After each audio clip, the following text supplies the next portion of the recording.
قل هذه سبيلي أدعو إلى الله على بصيرة أنا ومن اتبعني وسبحان الله وما أنا من المشركين. اعوذ باللہ من الشیطان الرجیم. بسم اللہ الرحمن الرحیم. وَمَن لَّمْ يَسْتَطِعْ مِنكُمْ طَوْلًا أَن يَنكِحَ الْمُحْصَنَاتِ الْمُؤْمِنَاتِ، اور تم میں سے جو شخص اس بات کی طاقت نہ رکھتا ہو کہ وہ آزاد مسلمان عورتوں سے نکاح کر سکے، فَمِمَّا مَلَكَتْ أَيْمَانُكُمْ مِنْ فَتَيَاتِكُمُ الْمُؤْمِنَاتِ، تو اس کو چاہیے کہ وہ ایمان والی باندیوں میں سے کسی سے نکاح کر لے جن کا اللہ تعالیٰ نے تم کو مالک بنایا ہے۔ نکاح سے متعلق بات چل رہی تھی۔ نبی پاک صلی اللہ علیہ وسلم اور تمام انبیاء کرام کی سنت ہے، چنانچہ نکاح کرنا چاہیے، اور اس طرز سے یہ بات سمجھ میں آ رہی ہے کہ جہاں تک ممکن ہو سکے مسلمان آزاد مردوں کو چاہیے کہ آزاد عورتوں ہی سے نکاح کریں۔ اگر خدا نخواستہ طاقت نہ ہو، استطاعت نہ ہو، مالی وسعت حاصل نہ ہو کہ وہ آزاد عورتوں کے اخراجات برداشت کر سکے، پھر بادل نخواستہ مجبوراً باندیوں سے نکاح کر سکتا ہے۔ اور باندیوں سے نکاح کرنے میں بھی اس بات کا لحاظ رکھنا ضروری ہے کہ وہ باندیاں مسلمان ہوں۔ چنانچہ امام اعظم ابو حنیفہ رحمۃ اللہ علیہ کے نزدیک تو باندی اگر آزاد عورت سے نکاح کی طاقت ہے اور پھر بھی آدمی مسلمان باندی سے نکاح کرتا ہے تو یہ مکروہ ہے، مناسب نہیں ہے۔ اور امام شافعی رحمۃ اللہ علیہ اور دیگر بہت سارے ائمہ کا خیال یہ ہے کہ آزاد عورت سے نکاح کی طاقت ہو تو باندی سے نکاح کرنا ویسے ہی حرام ہے، اور اگر وہ باندی مسلمان نہ ہو بلکہ عیسائی یا یہودی ہو تو اس کے ساتھ تو بالکل کسی صورت میں بھی نکاح درست نہیں ہے، جائز نہیں ہے۔ امام شافعی رحمۃ اللہ علیہ اور دیگر بہت سارے ائمہ کی یہی رائے ہے۔ اور اس کی وجہ یہ ہے کہ مسئلہ یہ ہے کہ اگر آدمی کسی کی باندی سے نکاح کرتا ہے تو اس سے پیدا ہونے والی اولاد وہ اس شخص کی غلام ہوگی۔ تو ایک آزاد مسلمان آدمی بلا وجہ اپنی اولاد کو غلامی میں دھکیلے، یہ کسی طور پر بھی مناسب اور درست نہیں ہے۔ اس لیے اس کو چاہیے کہ آزاد عورت سے نکاح کرے تاکہ اس کی اولاد آزاد رہے۔ اور اگر بادل نخواستہ باندی سے نکاح کرنا ہی پڑ گیا تو پھر اس کا مسلمان ہونا ضروری ہے کہ غلام تو اس کی اولاد ہو گئی، دنیا کے اعتبار سے تو بہت بڑا خسارہ اٹھا لیا ہے، نقصان اٹھا لیا ہے، لیکن کم سے کم آخرت کے اعتبار سے نقصان نہ ہو، اس لیے کہ آزاد عورت تو اس کے گھر میں رہے گی، اور وہاں پر اگر وہ یہودی یا عیسائی ہے تو یہ خود بھی اس کی نگرانی کر سکتا ہے، اولاد کو ایمان اور دین سکھا سکتا ہے، جبکہ باندی رہتی اپنے مالک کے گھر میں ہے اور خدمت بھی اپنے مالک ہی کی کرتی ہے، اس کے گھر کے کام کاج، صفائی ستھرائی، برتن دھونا، یہ سارے کام وہ اپنے مالک کے گھر میں کرتی ہے۔ البتہ نکاح اس کا کسی اور سے ہے، اس کے گھر میں رہنے کی وہ پابند نہیں ہوتی، تو جہاں پر باندی ہوگی وہیں پر اس کی اولاد ہوگی۔ تو جب اس کی اولاد وہاں پر ہے اور اس کی وہاں تک رسائی نہیں ہے، وہ یہودی یا عیسائی ہے تو اولاد کو یہودی اور عیسائی بنا دے گی۔ تو اس لیے دنیا کا بھی نقصان ہوا اور آخرت کا بھی نقصان ہوا۔ تو یہ جو کہا گیا ہے کہ جو طاقت نہ رکھے آزاد مسلمان عورتوں سے نکاح کرنے کی، اس کو چاہیے کہ وہ مجبوری میں باندی سے نکاح کر سکتا ہے، وگرنہ اس کو رواج میں لانا یہ درست اور مناسب نہیں ہے۔ اور اگر آقا کسی سے نکاح نہیں کرتا اپنی باندی کا تو پھر آقا کو تو نکاح کی ضرورت نہیں ہے، اور اولاد اگر آقا سے ہوتی ہے وہ اولاد آزاد ہوگی، وہ غلام نہیں ہوگی۔ اگر کسی اور سے نکاح کیا ہے تو اس کی اولاد اس مالک کی غلام ہوگی، لیکن اگر مالک کی اپنی اولاد کسی باندی سے ہوتی ہے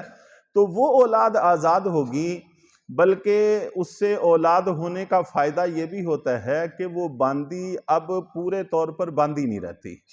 بلکہ فقہ کی اصطلاح میں اس کا نام باندی کی بجائے ام والدہ بن جاتا ہے کہ وہ اپنے مالک کے بچے کی ماں ہے۔ باندی ہونا اور لفظ ہے اور مفہوم رکھتا ہے، اور بچے کی ماں ہونا اور مفہوم رکھتا ہے۔ اب جب تک یہ مالک زندہ ہے اس کو اپنی غلامی میں رکھ سکتا ہے، لیکن جیسے ہی اس کا انتقال ہوگا تو وہ باندی آزاد ہو جائے گی،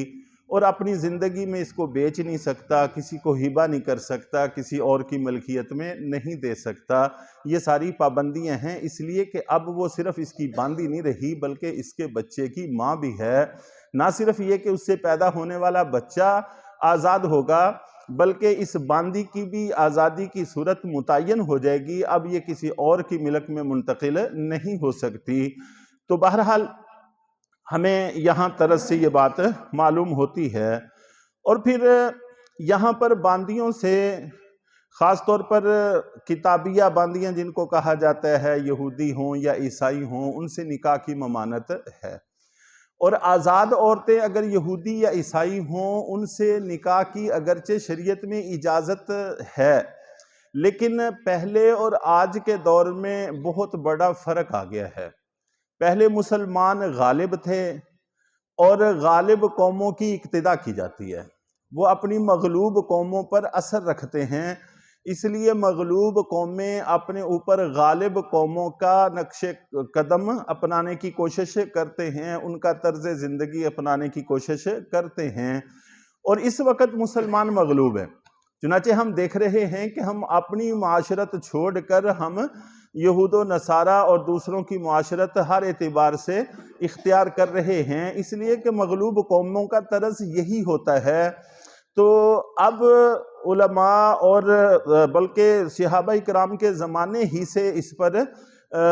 گرفت ہونا شروع ہو گئی تھی کہ اب یہ مناسب اور درست نہیں ہے، اور اس سے جہاں تک ممکن ہو سکے بچنے کی کوشش کرنی چاہیے۔ اب مسلمان ان عورتوں پر اثر انداز نہیں ہوتے، بلکہ وہ عورتیں اپنے شوہروں پر اثر انداز ہوتی ہیں اور اولادوں پر بھی اثر انداز ہوتی ہیں۔ چنانچہ مشاہدے کی بات ہے کہ جن لوگوں نے بھی باہر ان کے ممالک میں جا کر شادیاں کی ہیں تو وہ اولاد سے، نسب سے، ہر چیز سے ہاتھ دھو بیٹھے ہیں، اور اولاد بھی اسلام کی طرف مائل نہ رہ سکی۔ تو اس لیے اب وہی وجہ جو باندیوں سے نکاح کی ممانعت کی ہے، وہی وجہ آزاد عورتوں سے نکاح کی ممانعت کی بھی موجود ہے، تو اس سے بھی گریز کرنے کی کوشش کرنی چاہیے جہاں تک ممکن ہو سکے۔ واللہ اعلم بایمانکم، اور اللہ تعالیٰ خوب جانتے ہیں تمہارے ایمان کو، بعضکم من بعض، تم سب ایک جیسے ہو۔ تو ان دو جملوں میں ہمیں اشارہ اس طرف دیا ہے کہ اگر باندی سے نکاح کر ہی لیا ہے تو مناسب تو نہیں ہے، جہاں تک ہو سکے بچنا چاہیے، لیکن اگر کر ہی لیا ہے تو پھر محض باندی ہونے کی وجہ سے اس کو حقیر سمجھنا یہ درست نہیں ہے، اس لیے کہ یہ دنیا کا نظام ہے، دنیا کا نظام چلانے کے لیے کچھ قاعدے ضابطے اللہ نے بنائے ہیں، لیکن آخرت کا نظام اس کے بالکل برعکس ہے، وہاں پر مدار کسی کے اچھے اور کمزور ہونے کا ایمان پر ہے، تقوی پر ہے۔ تو اس لیے اللہ خوب تمہارے ایمان کو جانتے ہیں، عین ممکن ہے کہ جس کو باندی یا غلام سمجھ کر تم حقیر جانتے ہو، اس کا ایمان تم سے کہیں زیادہ روشن اور کہیں زیادہ مضبوط ہو۔ حضرت بلال رضی اللہ تعالیٰ عنہ جیسے دیگر بہت سارے صحابہ کرام جو غلامی کی زندگی میں رہے، ان کے ایمان پوری خلقت سے بھی مضبوط رہے، اور ظاہری اعتبار سے بھی تم سب ایک جیسے ہو، ایک ہی باپ کی اولاد ہو، تو وہ بطور سزا کے غلامی کی دلدل میں چلے گئے کفر کی وجہ سے، تو بس جب مسلمان ہو گئے تو پھر وہ تمہارے بھائی ہیں، ان کے حقوق کی پاسداری رکھنا ہر اعتبار سے درست ہے، ضروری ہے۔ فَانْكِحُوهُنَّ بِإِذْنِ أَهْلِهِنَّ، اور اگر تم نکاح کرنا چاہتے ہو تو پھر ان کے مالکوں کی اجازت سے نکاح کرو۔ باندیوں کے ساتھ نکاح ان کے مالکوں کی اجازت سے ہونا چاہیے، بغیر ان کے مالکوں کی اجازت کے درست نہیں ہے۔ وَآتُوهُنَّ أُجُورَهُنَّ بِالْمَعْرُوفِ، اور ان کو ان کے مہر بھی مناسب طریقے سے ادا کر دو، اور باندیوں کے مہر بھی ان کے مالکوں کے ہوں گے۔ جو مہر اس کا شوہر ادا کرے گا وہ باندی اپنے پاس نہیں رکھے گی بلکہ اپنے مالک کو دے گی، جو مال اس کے پاس آئے گا وہ بھی مالک کا، جو اولاد اس کے پاس آئے گی وہ بھی مالک کی ہوگی۔ محصنات غیر مصافحات، اور مقصود بھی باندیوں کے ساتھ نکاح سے ان کو پاک دامن رکھنا ہو، محض وقت گزاری مقصود نہ ہو، ولا متخذات اخدان، اور نہ ہی خفیہ آشنائی پیدا کرنا مقصود ہو۔ اس کا تذکرہ کل بھی آ گیا تھا کہ نکاح کے اندر تشہیر ضروری ہے، نکاح کو خفیہ رکھنا یا خفیہ تعلقات یہ کسی طور پر بھی مناسب اور درست نہیں ہیں۔ اللہ تعالی ہم سب کو عمل کی توفیق عطا فرمائے۔